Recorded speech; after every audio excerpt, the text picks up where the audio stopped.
syncopated time signature to make it progressive. Uh, that's the thing. That's what I thought about this yesterday when we did the full album of Radiohead. I was like, that stuff is super complex, but it's labeled under alternative rock, you know, even though they're super progressive. And yeah, we went on Prog Archives, and there it was. Radiohead is considered progressive rock, but not by the normal listener, the mainstream audience. You know, it's just rock. So that's just a big question about music. Like, what does it make prog? Just because they're pushing musical limits, but classical music is pushing musical limits. Jazz is pushing musical limits every time. Every time I hear an improvisation, it pushed musical boundaries. The music and normal music that are not being touched, you know, scales, chromaticism that's insane. Like, I don't know, Pat Metheny, again, Alan Holdsworth, Scott Henderson, even when he plays blues, you know. And so, but why is it not prog? Why is it called jazz fusion? That's the question, you know, because some people are like, oh, because it's pushing musical boundaries. Well, just because it's like, because that happens at that moment, you're going to slap a label on it, you know. It's just a big question, you know, at this time, at this moment. For me, for Alexia, I'm sure for a lot of people that are not into, you know, progressive rock that much, but, you know, this is very interesting, you know, all these thoughts that I'm having, but I'm making this video way too long. So like, let's go with the same band, Relics. Here we go.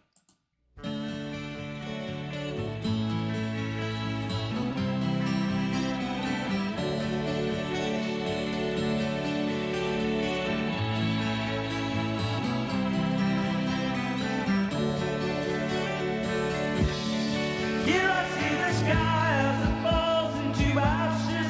Here I see its time as it passes it by. Starting with the thrill of a boring attraction. Relics of a maze that is out of your time.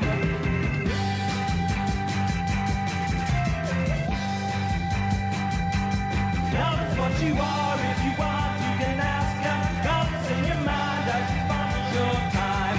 Starting with the thrill of a boring attraction. Relics of a maze that is out of your time.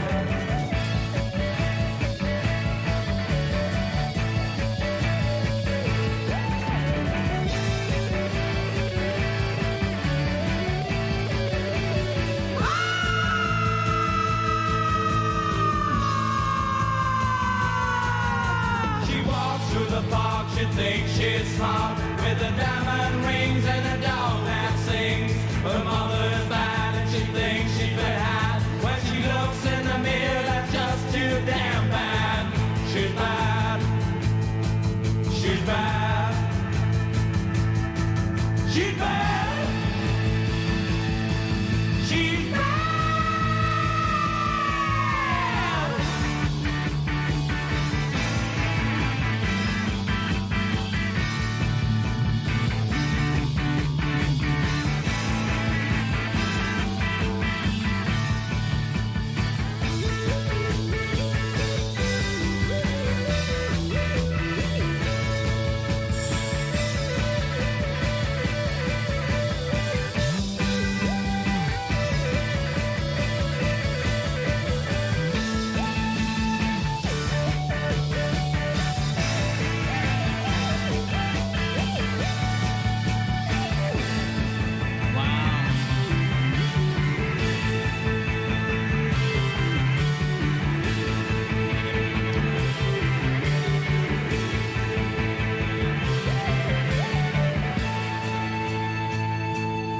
Wow, that really reminds me a lot of Emerson, Lake and Palmer. Like, honestly, just those, you know, the way, I mean, just like the instrument, of course, and but also kind of like the classical influence, you know, I don't know, just like these, the way he, like his phrase, like his phrasing, for example, you know, uh triads here. And I don't know, just the way he's, I guess, I don't know, it sounds very Emerson, Lake and Palmer, very good. But also again, it just has these glimpses of Iron Butterfly, and it sounds very good. It sounds very, I'm so happy you chose this roundabout, because it just, it's a band that I wish they would have done more. And but this is gonna be great for the channel. A lot of people are gonna love this.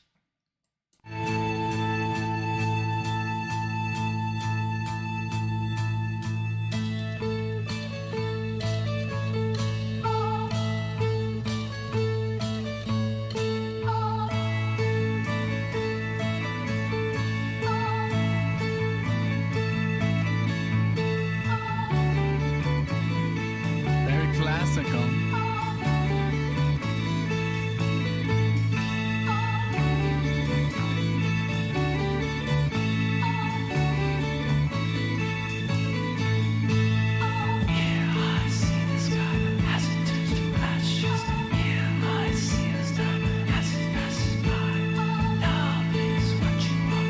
Very baroque sounding here, very like classical, you know. Does that make the music more progressive? The injection of classical phrasing, you know, like Bach, or you could be a little bit of Mozart, could be a little bit of Paganini or Vivaldi, or you know, Liszt or Chopin. I mean, does that give it like, I don't know, because is Deep Purple, I guess because Richie Blackmore, he's the one that started this.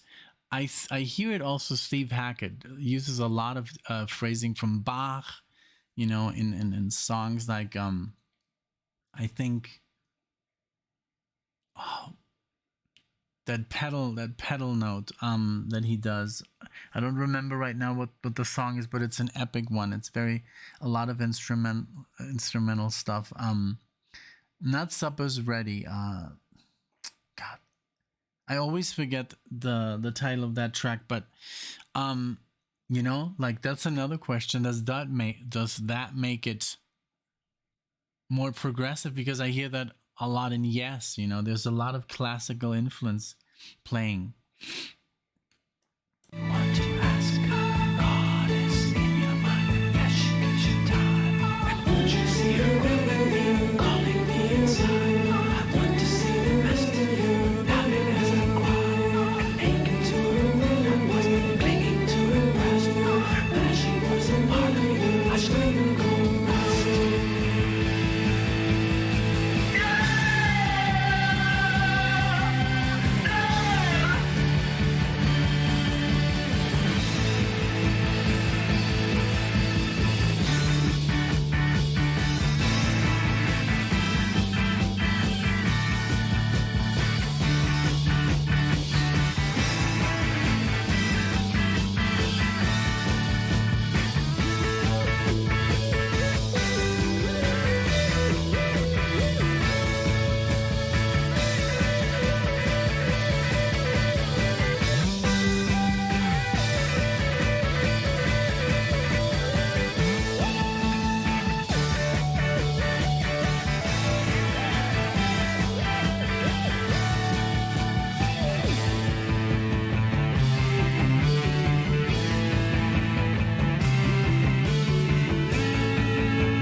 Wow, that Moog, that sound is just so unique to, you know, it's wonderful. We saw the real thing in Germany, the one that was used by Emerson, Lake and Palmer. And right beside it was the one that was used by Vangelis. Wow, just amazing. We went to the Deutsche Museum in Munich, and oh man, like the amount of instruments we saw there was just I there were instruments I've never seen in my life, string instruments from 500 600 years ago. Just insane, like keyboards but with strings as well, like strings, actual a string instrument like a guitar, but also with keys, like a piano. It was just insane, the amount of instruments that exist, and they're not being used anymore because I guess they're too expensive to produce, or I don't know, maybe they're not as, maybe they just don't work as well as like a guitar that's also, I don't know how long, how many hundreds of years ago a guitar has been in existence, but I guess it works so well that we just use it, and the bass, it just works. And but yeah, there was so many string instruments.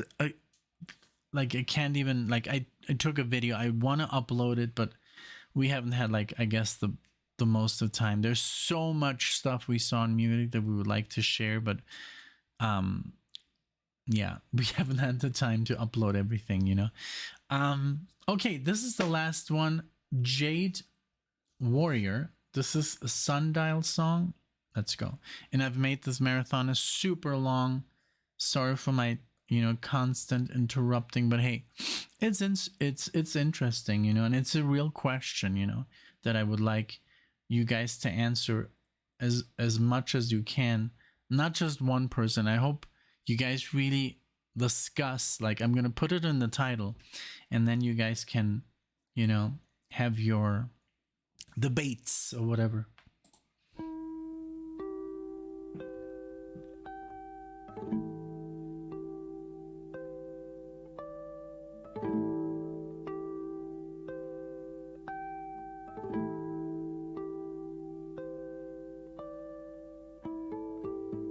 Ooh.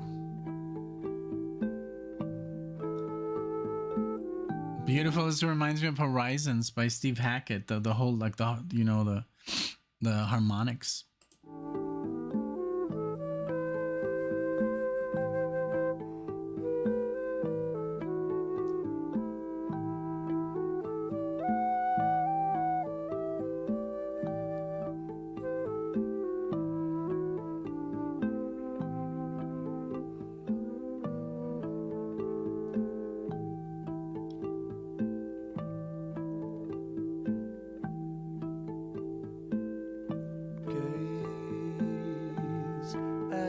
Magic that glows in the sundial.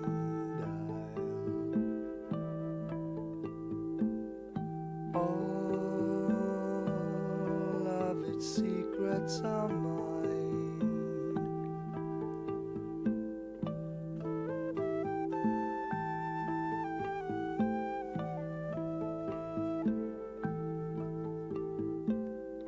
Born with the passing of time.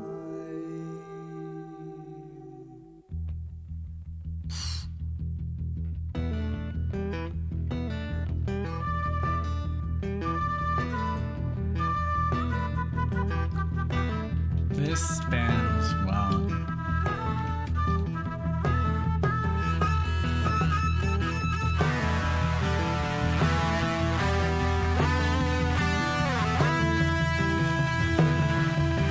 Time a cosmic lantern spins, illuminating thought.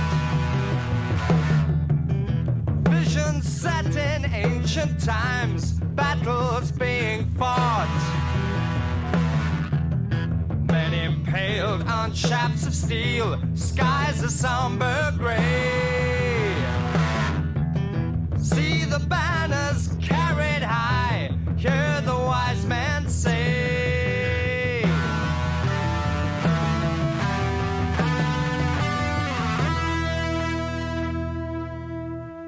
Time is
this is music, like this is as literally music as good as this sounds literally like a little bit like Pink Floyd to me. The octaves.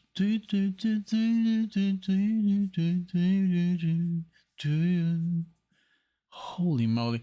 But in on what album though, you know? Because if you compare it to, I don't know, the Vision Bell, maybe I'm even thinking of the Vision Bell. There was a lot of really oriental sounding stuff on there, you know, and this is what this sounds like, the guitar, the arpeggiating of these chords, and they're not just normal chords. These are just, or maybe they're super, like, I don't know. I really would have to grab the guitar and figure it out, but this is wonderful. The whole thing, the flute, the bass, the guitar, everything that comes into play here, the way they, you know, play these harmonics, and there's different kind of harmonics. There's pinched harmonics, there's artificial harmonics, there's harmonics you do on the string, not on the fretboard. It's insane, like the amount of variety you can use in music. But let's read about this band when we're done.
Wow, you let me know in the comment section, what do you think?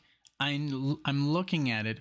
Don't look it up. Don't cheat. What is Jade Warrior? What style of music is it? And it says here, Jade Warrior. The music of Jade Warrior is somewhat difficult to describe. Among the influences, you'll hear various aspects of Jade Warrior's music are rock, jazz, Latin, Japanese, African, ambient, and the kitchen sink. You see, so what is it? Does that make it progressive? Does that make it more jazzy? You know, jazz? Is it fusion? You know, that's the question here. And that's why I think you have to like approach music with an open mind and not just like slap something on top of it, because it can be everything and nothing pretty much, you know. So, but obviously it's always going to be put on the one rug, you know, which is progressive, because it's mixing all these, you know. But why then not call it jazz fusion or fusion, rock fusion, right? I guess that's I think that conversation has been going on since the 60s, whenever they started playing, you know, just more out there, more, you know, psychedelic. They went, you know, just they were like, okay, let's break the rules, you know, because classical music, for example, there's all these rules. You can't just like put in 1,000 notes into so many bars. That is just, or was not acceptable. I mean, even Mozart was pushing, you know, the limits. People were like, you know, like in the movie Amadeus, you're playing too many notes. And he's like, what notes did you have in mind? You know, it's perfect. That's the way that I hear it in my head. That's the way I write it on the paper. So, you know, music has always been like I said, like when you see something, it's in the eye of the beholder. Everybody perceives music differently, hears music differently, and then also, is it different for someone who has heard, for example, progressive music 6 months? Would he perceive it differently than somebody who's been listening to progressive music for 50 years? I don't think so. I don't think so. And then does musical knowledge, like for example, if you have a degree in music, does that come into play? Do you understand music better than someone who's never studied, music in his life? That's a question as well. I don't think so. I think that doesn't have to do anything. A person, if they went to school or not, I think can understand music exactly the same. Maybe it's difficult to write when it comes to composing. I think somebody who went to music school is going to have an easier time than somebody who doesn't. But then again, somebody who didn't go to music school maybe isn't so much bound to the rules of theory, Maybe he's much more, maybe the theory kind of like is holding that person back because he has so much information on what to do and how the rules are, even though they can be broken. But maybe somebody who never went to music school is able to compose something more freely, and that's also a question. I don't know. I don't know what to answer there because, I remember playing the guitar with no knowledge of music at all, and it's the same as with all the knowledge of music that I have now, so yeah, those are just a bunch of questions that come into mind about music, about progressive music, about jazz fusion, about virtuosity. Is a virtuoso a better guitar player than a guy who plays the pentatonic scale? I don't think so. It's all subjective. It's all the same. I think this was an amazing marathon. Thank you so much again, Roundabout. This music really got me thinking, and that's what I love. Thank you so much, Roundabout. Thank you for sponsoring the video. Thanks everybody for watching. I hope to hear some amazing, interesting comments in the comment section. I hope you enjoy, and I'll see you guys in the next one.